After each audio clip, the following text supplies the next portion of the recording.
और अब big and bold की अगली खबर। 24 में अयोध्या, 27 में मथुरा। पहला फैसला आ गया। रामलला के बाद नंदलाल। सनातन का सौभाग्य अब जागेगा क्या? शाही ईदगाह में मंदिर के निशान साक्ष्य सामने होंगे साक्षात। बिग एंड बोल्ड की यह दूसरी एक्सक्लूसिव रिपोर्ट।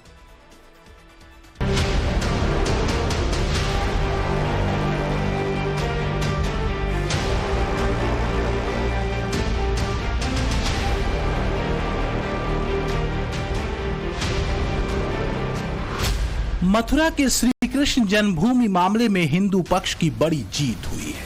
इलाहाबाद हाईकोर्ट ने ऐसा फैसला सुनाया है जिससे सनातनियों की सदियों पुरानी आस को उम्मीदों का अनंत आसमान मिल गया है। जो 7/11 की अग्नि परीक्षा थी वो हमने पार की है। पहले इनकी 7/11 डिसाइड हो जाए, वो माननीय न्यायालय ने इनके सारे तथ्य देखने के बाद खारिज कर दिया है। ईदगाह पक्ष के लोग और सुन्नी वक्फ के लोग जान करके इस मुद्दे को भटकाना चाहते थे। ठाकुर जी हमारे साथ हैं। सत्य को सांच को आँच नहीं, जैसे अभी वकील साहब ने बताया कि सत्य तो सबके सामने आ ही जाएगा। अब शुरुआत हुई है, आगे देखिए अब क्या क्या होता है। और दूध का दूध पानी का पानी होगा। आज सनातन संस्कृति की जीत हुई है। अगर मुस्लिम पक्ष इस आदेश को चुनौती देता है तो हम सुप्रीम कोर्ट के सामने अपना पक्ष रखेंगे। जैसे सबूत राम मंदिर के मिले थे, जैसे राम के जन्मस्थान की वैज्ञानिक पड़ताल हुई थी, जैसे निशानियां श्री राम के जन्मस्थान पर जुटाई गई थी, ठीक वैसे ही अब श्री कृष्ण जन्मभूमि मथुरा में भी मुमकिन हो सकेगा। श्री कृष्ण जन्मभूमि परिसर की वैज्ञानिक पड़ताल में फैक्ट्स फाइंडिंग हो सके, क्योंकि कोर्ट ने ऐसा फैसला सुनाया है जिससे हिंदू पक्ष में उल्लास है, क्योंकि कोर्ट ने हरी झंडी दे दी है। मथुरा में वही होगा जो अयोध्या में हुआ। जब सुनवाई आगे बढ़ेगी तो श्री कृष्ण जन्मभूमि ईदगाह विवाद के सबूत सब कुछ साफ कर देंगे। श्री कृष्ण जन्मभूमि और शाही ईदगाह मामले में हिंदू पक्ष ने एक अहम पड़ाव को पार कर लिया है। आज इलाहाबाद हाईकोर्ट की मयंक जैन की अदालत ने फैसला दिया कि ये जो मामला है उस मामले में वर्शिप एक्ट लागू नहीं होता, लिहाजा इस मामले पर सुनवाई की जा सकती है। ये मामला सुनने योग्य है। जो कहते हैं मथुरा का शाही ईदगाह पहले मंदिर नहीं था, उन्हें मंदिर के सबूत दिखेंगे। जो कहते हैं शाही ईदगाह श्री कृष्ण जन्मभूमि का हिस्सा नहीं है, उन्हें मंदिर के अवशेष दिखेंगे। जो तर्क देते हैं कि मथुरा में तलवार के दम पर कंस के कारागार के ऊपर शाही ईदगाह का निर्माण नहीं हुआ, उन्हें अदालत में साक्ष्य के साथ जवाब मिलेंगे, क्योंकि अब हिंदू पक्ष की एक एक दलील सुनाई जाएगी, एक एक साक्ष्य को परखा जाएगा। हजारों साल पुराने ऐतिहासिक साक्ष्य, मंदिर के प्रत्यक्ष प्रमाण, क्योंकि इलाहाबाद हाईकोर्ट ने हिंदू पक्ष की दलील मान ली है और मुस्लिम पक्ष की याचिका खारिज कर दी है। मथुरा श्री कृष्ण जन्मभूमि और शाही ईदगाह विवाद में हाईकोर्ट ने फैसला सुनाते हुए मुस्लिम पक्ष की याचिका को खारिज कर दिया। हाईकोर्ट ने मुस्लिम पक्ष की ऑर्डर 7 रूल 11 की आपत्ति वाली अर्जी को खारिज कर दिया है। हाईकोर्ट ने साफ कर दिया है कि इस विवाद में वर्शिप एक्ट लागू नहीं होता है। हाईकोर्ट ने कहा कि याचिकाएं वक्फ एक्ट, लिमिटेशन एक्ट और स्पेसिफिक पोजीशन रिलीफ एक्ट से बाधित नहीं होती। हाईकोर्ट ने हिंदू पक्ष की सभी 18 याचिकाओं को सुनने योग्य माना। 12 अगस्त को मामले की अगली सुनवाई होगी। बराबर से बात कह रहे थे कि प्लेसेस ऑफ वर्शिप एक्ट से केस बाधित नहीं है। प्लेसेस ऑफ वर्शिप एक्ट में हमेशा ये बात कहता था और लोग कहते थे कि आप क्या बात कर रहे हैं। प्लेसेस ऑफ वर्शिप एक्ट धार्मिक तो स्वरूप तय करने की आजादी देता है। ऑनरेबल इलाहाबाद हाईकोर्ट 19 दिसंबर को ज्ञान व्यापी के केस में बात होल्ड कर चुकी है। साथ ही साथ हमारा जो लीगल इंटरप्रिटेशन है वो ये है कि अगर कोई किसी मंदिर में घुस जाए और घुस के जबरन नमाज पढ़ ले तो मंदिर का धार्मिक स्वरूप नहीं बदल जाता है।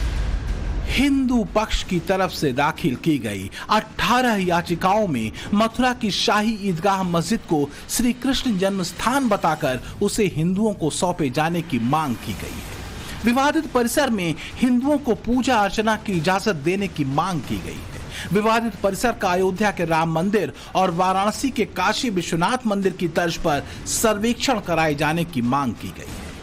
इलाहाबाद हाईकोर्ट ने जैसे अयोध्या विवाद की सुनवाई की थी, अब वैसे ही इस मामले की भी सुनवाई सीधे तौर पर इलाहाबाद हाईकोर्ट करेगा।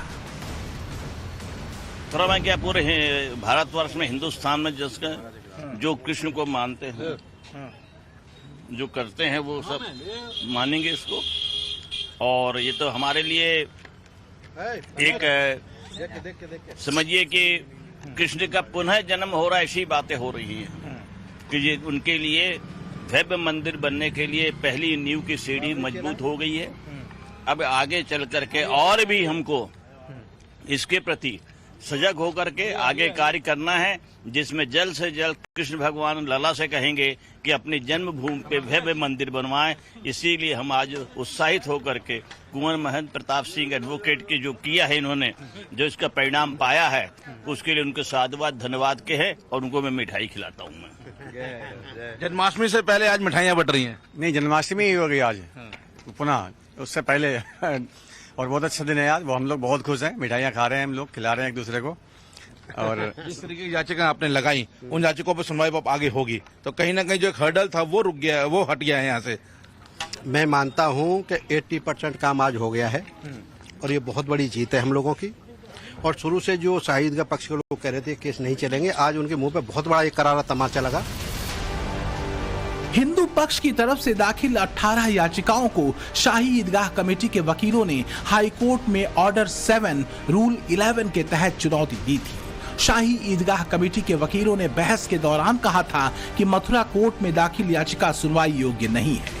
मामला पूजा स्थल अधिनियम 1991 और वक्फ एक्ट के साथ लिमिटेशन एक्ट से बाधित है, इसलिए इस मामले में कोई भी याचिका न तो दाखिल की जा सकती है और न ही उसे सुना जा सकता है।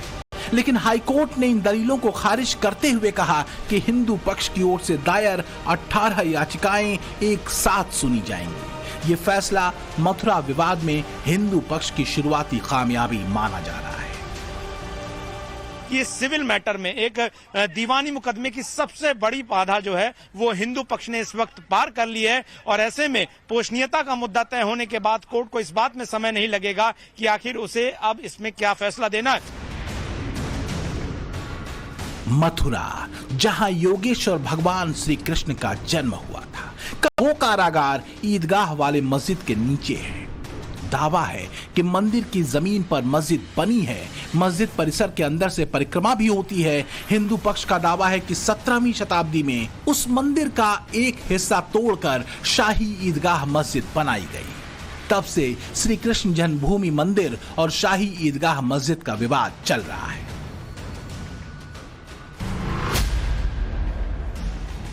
हिंदू पक्ष ने अदालत में श्री कृष्ण जन्मभूमि मंदिर शाही ईदगाह मस्जिद विवाद को सिविल वाद बताया। हिंदू पक्ष की दलील है कि शाही ईदगाह मस्जिद का श्री कृष्ण जन्मभूमि की जमीन पर अवैध कब्जा चला आ रहा है। मस्जिद पक्ष का जमीन पर कोई विधिक अधिकार नहीं है। 1669 से नमाज अता करना हिंदू श्रद्धालुओं की आस्था पर चोट है। सीधे 2 स्टेप बच रहे हैं। पहला स्टेप ये बचता है कि एडवोकेट कमीशन जो है, जैसे कि ज्ञानव्यापी मामले में हुआ था कि वकीलों की एक टीम वीडियोग्राफी और फोटोग्राफी करती है और उसके बाद एक रिपोर्ट पेश करती है और उसके बाद जो है उसके आधार पर जीपीआर आधारित साइंटिफिक सर्वे, जैसा कि ज्ञानव्यापी मामले में हुआ, एक विस्तृत सर्वे जो है वो आता है और हमने तमाम रिपोर्ट्स के माध्यम से दिखाया है कि किस तरह के वहां पर चिन्ह है। हिंदू पक्ष का एक ही दावा है कि जो श्री कृष्ण जहां जन्म लिए थे, यानी कि कंस का कारागार, वो सीधे सीधे शाही ईदगाह मस्जिद के नीचे है और उसी के ऊपर मस्जिद का निर्माण जो है वो करवाया गया है। और ऐसे में उस जगह को नुकसान पहुंचाए बिना जीपीआर सर्वे करके इस बात के चिन्ह प्रतीक सामने लाए जाने चाहिए कि वो पूरी जगह जो है वो श्री कृष्ण जन्मभूमि से जुड़ी है। कोर्ट के आदेश के बाद ये शीशे की तरह साफ हो चुका है कि अब श्री कृष्ण जन्मभूमि विवाद में भी वैसा ही सर्वेक्षण हो सकेगा जैसा वाराणसी के ज्ञानवापी परिसर में हुआ था। जैसे ज्ञानवापी परिसर के सर्वे के बाद एएसआई यानी भारतीय पुरातत्व सर्वेक्षण ने अपनी रिपोर्ट पेश की। रिपोर्ट में साफ साफ शब्दों में लिखा कि मौजूदा स्ट्रक्चर यानी मस्जिद जहां है वहां पहले भव्य मंदिर था। आगे हमारी स्ट्रेटेजी ये है कि जो ऑनरेबल इलाहाबाद हाईकोर्ट ने यहाँ पे सर्वे का आदेश दिया था और ये होल्ड किया था कि यहाँ पे एसआई जो एडवोकेट कमीशन सर्वे वो हो, उसके खिलाफ शाही ईदगाह मस्जिद सुप्रीम कोर्ट गई थी। सुप्रीम कोर्ट ने उस पर रोक लगा दी थी और ये कहना था उनका कि भाई ये इलाहाबाद हाईकोर्ट आदेश नहीं पारित कर सकती थी क्योंकि 7/11 की एप्लीकेशन डिसाइड नहीं हुई।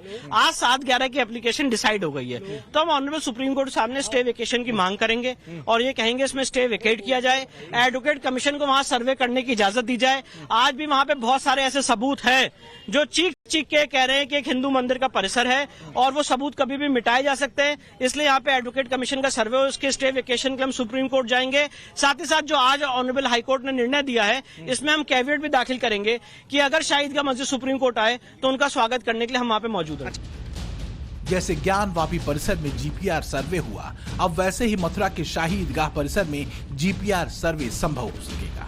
जैसे ज्ञानवापी परिसर में जीपीआर सर्वे से जुड़ी एएसआई की रिपोर्ट में कहा गया है कि ज्ञानवापी परिसर में मस्जिद के पहले एक बड़ा हिंदू मंदिर मौजूद था। एएसआई की सर्वे रिपोर्ट में मंदिर के होने के 32 से ज्यादा प्रमाण मिलने की बात कही गई, वैसे ही प्रमाण मथुरा के शाही ईदगाह परिसर में जीपीआर सर्वे के बाद सामने आ सकेंगे। जैसे ज्ञानवापी परिसर से जुड़ी रिपोर्ट में एएसआई ने लिखा कि उस मंदिर को मुगल बादशाह औरंगजेब के समय में तोड़ा गया, मस्जिद बनाने में मंदिर के हिस्सों का इस्तेमाल हुआ, वैसे ही साक्ष्य अब मथुरा के शाही ईदगाह परिसर में भी सामने आएंगे। हिंदू पक्ष ये भी चाहता है कि इस पूरे मामले में जो एडवोकेट कमीशन गठित करने की प्रोसेस स्टार्ट हुई थी, जिस पर सुप्रीम कोर्ट ने रोक लगा रखी है, उस प्रोसेस को भी दोबारा शुरू कराया जाए। उसके लिए सुप्रीम कोर्ट का दरवाजा भी खटखटाया जाएगा और इसके साथ ही एएसआई सर्वे भी होना चाहिए ताकि इसका जो पुरातात्विक महत्व है वो भी सबके सामने आ सके। इसको लेकर भी हिंदू पक्ष सुप्रीम कोर्ट जाएगा। हिंदू पक्ष के मुताबिक शाही ईदगाह परिसर के जीपीआर सर्वे में सबसे बड़े सबूत मस्जिद के बेस से मिल सकते हैं, जहां कंस का कारागार होने का दावा किया जाता है। मस्जिद के स्तंभों पर हिंदू धार्मिक प्रतीक मिल सकते हैं। मस्जिद के नीचे तहखाना होने का भी दावा किया जाता है। तहखाने में भी हिंदू प्रतीक मिल सकते हैं। कमल के आकार का स्तंभ मिल सकता है। शेष नाग की छवि भी मिल सकती है। इसके अलावा मस्जिद परिसर में अगर सालों से बंद कमरे हैं तो वहां भी सर्वे किया जा सकता है। वहां से कई राज सामने आ सकते हैं, क्योंकि बरसों से हिंदू पक्ष ये दावा करता आया है कि मथुरा में मध्ययुगीन इतिहास में हिंदुओं की आस्था पर चोट पहुंचाने वाले जख्मों के निशान हैं। मथुरा में श्री कृष्ण जन्मभूमि विवाद में हिंदू पक्ष के पास साक्ष्यों के ऐसे पन्ने हैं जिनके बूते अधिकार की लड़ाई लड़ी जा रही है। सबूत नंबर 1, 1395 के चकबंदी के नक्शे में ईदगाह या मस्जिद का जिक्र नहीं है। सबूत नंबर 2, 1424 की खतौनी के मुताबिक विवादित स्थल पर जन्मभूमि का मालिकाना हक दर्ज है। सबूत नंबर 3, विवादित स्थल का टैक्स श्री कृष्ण जन्मभूमि समिति ने दिया है। सबूत नंबर 4, औरंगजेब के पहले शाही ईदगाह मस्जिद का अस्तित्व नहीं था। सबूत नंबर 5, कई किताबों में औरंगजेब की तरफ से मंदिर को तोड़वाने के आदेश का जिक्र है। और सबूत नंबर 6, 1968 का समझौता गैर कानूनी है। ये चंद सबूत तो बस बानगी हैं। मथुरा के शाही ईदगाह परिसर में ऐसे न जाने कितने साक्ष्य दबे हुए हैं जो सर्वे के बाद सामने आएंगे, क्योंकि हिंदू पक्षकारों की दलील है कि 2.5 एकड़ में बना शाही ईदगाह कोई मस्जिद है ही नहीं। ईदगाह में केवल साल भर में 2 बार नमाज पढ़ी जाती है। दावा है कि ईदगाह का पूरा 2.5 एकड़ के एरिया में श्री कृष्ण जन्मभूमि मंदिर रहा है, जिस पर षड्यंत्र के तहत ईदगाह बनवा दिया गया। अब हाई कोर्ट ने मुस्लिम पक्ष की याचिका और दलील को खारिज करते हुए बड़ा झटका उसे दिया है। दूसरी तरफ हिंदू पक्ष को अपनी दलीलों को बल देने के लिए साक्ष्य पेश करने का मौका मिलेगा। यही वजह है कि हिंदू पक्ष कोर्ट के फैसले को अयोध्या में राम दरबार के बाद मथुरा में श्री कृष्ण का धाम बनने की ओर पहला कदम बता रहा है। हिंदू पक्ष दावा कर रहा है कि अयोध्या और काशी के बाद अब मथुरा की बारी है। मथुरा से मोहित ओम, दिल्ली से गौरव श्रीवास्तव और प्रयागराज से मनीष यादव के साथ ब्यूरो रिपोर्ट, टाइम्स नाउ, नव भारत।